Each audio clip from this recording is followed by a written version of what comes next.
He's Sam. Oh, he's Max. And this is Movies Actually, our fresh take on new releases from both the cinema and from the streaming box. And welcome to the age of slop. Oh, yes. Yes, this time we will be discussing the new Netflix film Thrash. I was going to say trash, but, well, you make up your own mind. So we'll call it Thrash, starring Jimon Hounsou, also starring Phoebe Denova and Whitney Peak. So this is a very recent release. I think it was just this week released onto Netflix. And it is, like so many other things, what they like to call creature features. I've never preferred that term. I've always preferred nature amok. A creature feature is a monster. Nature amok is sharks and rabbits and shrews and all of the other various beasties that have... Attack of the Giant Shrews is a film. Oh, dude. Please tell me it's as good as The Beast of Money. Well, it's much older. It's like 41 or 51, so it's classic. I don't think I've ever seen it. I have to. I don't have it, but I'd like to see it. Yeah. Yes, yeah, exactly. It's more nature amok. It is the beasties of the world intruding on our lives, reminding us of why we built walls. Yes, and houses, and walked away from the water, and all of those things. We've literally just finished watching this now. Oh dear. To be fair to it, it begins well. Yes, I know you, because obviously by the sounds of it, you've got a bit more of a through line or a bit more real world knowledge on sharks and things like that than I do. I've picked up a few details about sharks over the years. Added to that, the fact is, one of my favourite movies ever was Jaws. When Jaws popped out of the water? When we're talking about shark movies, I'm comparing it to Jaws, but also the simple real life factual making sense of the kind of movie that we're having was done quite well. They didn't focus on great whites, which so many films do. They focused on bull sharks, also known as estuary sharks, who can live both in the sea and in river streams and can get hundreds of miles upstream on a large enough river. They constructed a story that actually makes sense in the real world if you know a bit about sharks and science and things like that. I appreciated that. Yes, this is very much... sometimes we say that this is a movie of two halves or whatever. Oh yes, this is a movie of 3 acts. It feels like they're 3 acts from 3 different films. This is not a long film. The movie itself is 1 hour and 26 minutes. So when you've got that shorter runtime, you kind of go into it expecting the pace to be quite rapid. Brisk. Yeah. Brisk, thank you, that's a better word, thank you. Yeah. And it certainly feels like that for Act 1. The setup, the pacing is fine. And it does a good job of setting up its characters, which is a big thing, because a lot of shark movies are 1 or 2 handers. This is a bit more of an ensemble, and they set up the ensemble quite nicely and neatly in the beginning. And then we get to Act 2. Yeah. I mean, if you haven't seen this, very briefly, we don't need to say a lot about it. What Sam said kind of covers it. This is a hurricane hits the coast of South Carolina. Yes. It's not a scale 5 storm, it's a scale 6 if there was such a thing, to quote from the film. Okay. And the levees break and the sea rushes in and floods this town, and we are dealing with the aftermath of that and the people who couldn't get out of town in time. We get this interesting beginning. You get the disaster, which is very muted and is very downplayed. There's not that much pomp and ceremony about it. No, it's quite straightforward until the tanker breaks. Yes, spilling lots and lots of lovely animal blood into the water. But then Act 2 it's like, right, we're going to stop here. Let's just loiter for the next 25 minutes. And that is the thing, because as Max pointed out, this is only 1 hour and 26 minutes.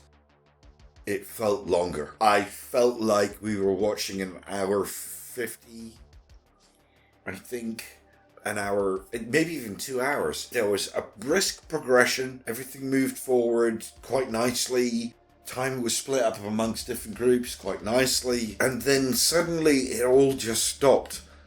And with that, it stopped making sense. This is directed by Tommy Wakola, who's the same guy that directed Dead Snow. Most of you will probably recognise his name from having directed Violent Night, which we did Christmas. Indeed. Which is a perfectly good movie. And it's like, what? What are you doing? What were you thinking? I mean, if this was you decided that this was the film that's going to make you a serious filmmaker. No, I don't think so. Because the second act is nothing happens. Well, I mean, small increments of things happen, but they're all either very predictable or nonsensical. Yes. I'm talking especially about the two girls. Yes, well this is the thing, and this is something that I've noticed recently, and I know we haven't done Bone Temple or anything like that. No, I'd like to at some point. Yes, but this is something I noticed in that. So, whereas, say, 5-6 years ago, leading up to like the last couple of years, it was very much about the message. Now they seem to have got wise to that, so this is the message. Things that we have got used to from that kind of filmmaking are still are still prevalent in movies. They just don't point the finger at it as much. Yeah, I mean, because when you get to the end of the second act, going into the third act, you've got two groups. And I use the word groups loosely. You've got the two girls, one of whom is giving birth in the middle of a flood surrounded by sharks and doesn't get eaten! That just makes no fucking sense. I mean, it's just bullshit. And the other are a small group of underage children trying to survive in their prepper adult's house. And Foster kids as well. Yeah. Say. Oh, foster. I missed they were foster kids. Well, that was the thing. The whole thing with the government check. Of course it was. Yes. Yes, of course. Yeah, they weren't his kids. Yeah. It's literally the girls and the kids. Do I pluck your heartstrings? The thing really that, again, for me, that was most annoying and that most brings me to why I say this is like the message, is that you have, as Sam's quite rightly said, you have a pregnant woman who's trapped in her car in floodwater. You know, she's almost at term, and the only person that can save her, because all of the men are dead by this point, of course, is a woman living in a house on her own with so extreme agoraphobia that she can't even go outside for more than 5 minutes. Yeah, so it was meant to have an impact, but it wasn't well constructed as a concept. She has one scene when she's agoraphobic, and then the rest of the movie, she's hero. So we see her come out of the upper story window of her house onto the roof of a barn that's floated past and got caught on some debris. She's got a knife with her, cuts the roof of this convertible car open so that she can get to the woman who's trapped. And then the next thing we see her doing is has almost cut through the branches that are trapping this woman in the car. Thick branches, by the way. With a kitchen knife. No saw, no serrated edge. She just hacksawed her way through with a kitchen knife. There's literally like 5 minutes of footage between her getting to the car and her getting to the point where we see her that's just been cut. We then cut to what must be several minutes later, with pregnant woman having got out of the car, got across onto this barn roof, crossed that, and then up into this house window. Yes, so you just see her coming into the window. All of the peril for her ignored. No, sir, I didn't like it. The reason why I mentioned, I know you haven't seen Bone Temple, unfortunately, is because it's the same thing in that. There's a scene in that where you have 3 people who have clearly been living in the UK all this time, going out foraging. 2 of them, both the male characters, acting like they've never stepped a foot outside of their door in their life, and the one character that knows what she's doing is a woman who is heavily pregnant. Okay. Who's been allowed out to forage in zombie-infested Britain, while the guy who's back home cooking is a strapping guy of about 6'5". Oh, come on! I haven't seen the Bone Temple, but you can understand that I have reservations right now just hearing that. Yeah, it's a shame because so much else in that film is really good. Sorry, slightly digressing, but I'm just saying, I'm highlighting how this is how they're trying to get to normalise this. By not shining a spotlight on it, then they think that you're going to buy it more. No. You don't detract from something just because you're not shouting about it. It's still there. And that was one of the things in Act 2. And then you get to Act 3 in this film, and it's almost like, screw it, this is my... Let's linger okay, on so Act you're 2. done. You're still Well, done. there's one bit you missed, which is like everything that Max just said happens in the first, 10 minutes of the second act. And then there is 20 or 25 minutes of just nothing happening, except for the tide nonsensically rising. It acts more like a tsunami than a seawall breach, as in the tide just continues to fill in until by the end of the film, the pregnant woman is floating up near the ceiling, only being protected from being crushed by the ceiling by the fact that there are posts on the bed. You're talking 22 feet of water. It's just ridiculous. In South Carolina? I mean, maybe in Florida, maybe. But come on. It went over the seawall, but the seawall was only... And he would know. What, 12 feet tall? Yeah, if that... You know, when you see the seawall being breached, it's about 12 feet tall. But the impression you get is that the sea is continually surging, like the slowest motion tsunami you have ever seen. You know, taking about 8 hours to go...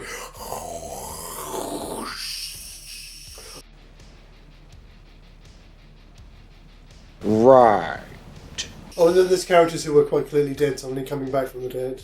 Oh, God almighty, I forgot about that. And somehow getting from where they were in a garage outside of the house to right next to where their foster kids are on a table in the kitchen in the house, underwater, because you have to have the jump scare of them popping out of the water right next to the table. All of that in a house that already has at least two sharks in it, guarding the entrances and exits, which is repeatedly demonstrated by the film.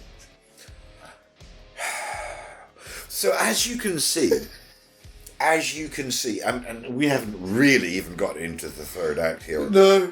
Oh, yes, and obviously the redneck kid who's wearing one of those really kind of floppy sort of woolen jumpers. Woolen jumpers that gets caught, what, 3 times? Twice. Right. But you'd think after the first time when he almost drowns because of it, he'd have taken the damn thing off. You'd think, wouldn't you, bub? You'd think that the heavy, waterlogged woolen jumper might be dragging you down. But then, the third act, the director seems to think, I know, let's go out with a bang, so let's make this my Sam Raimi moment.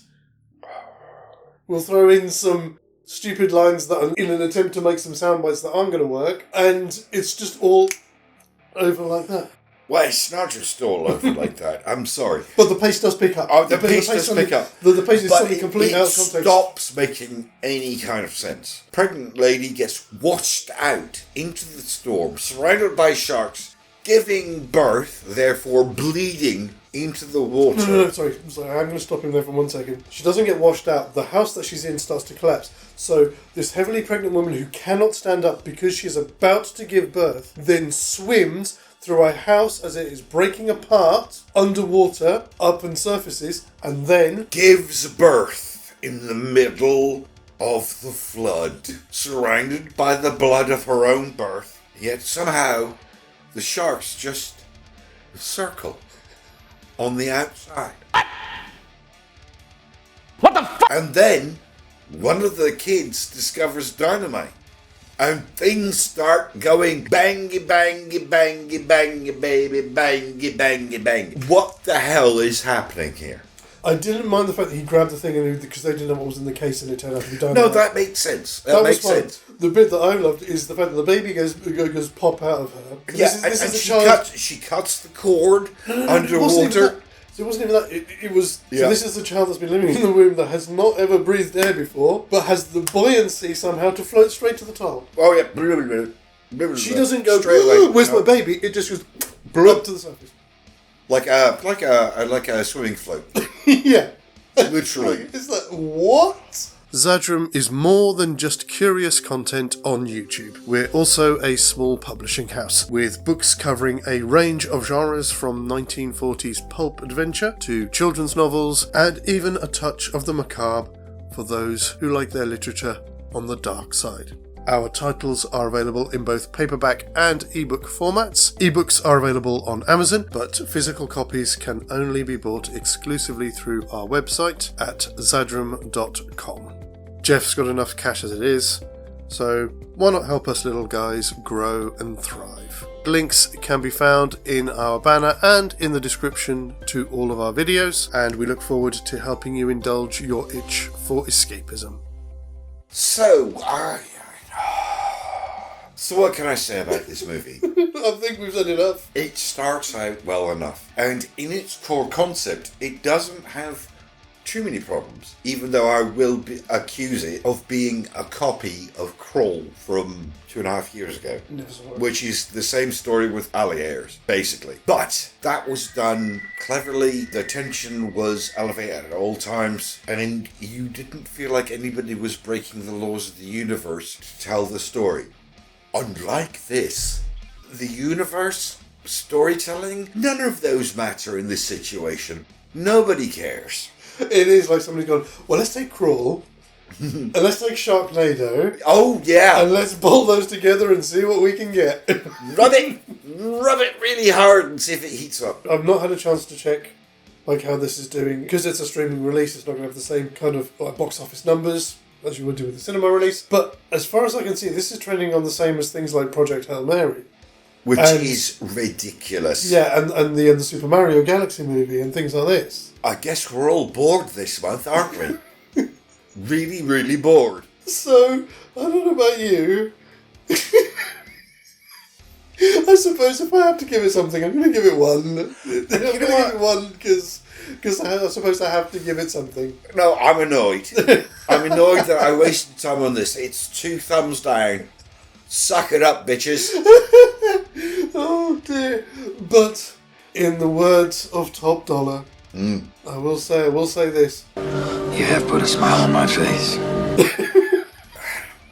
See, I can't even smile. I'm like, no, I can't. Anyway, until the next one, everyone, please do look after yourselves, look after one another, and take care. As always, guys, TCFN. It's bullshit. Fuck. Oh my.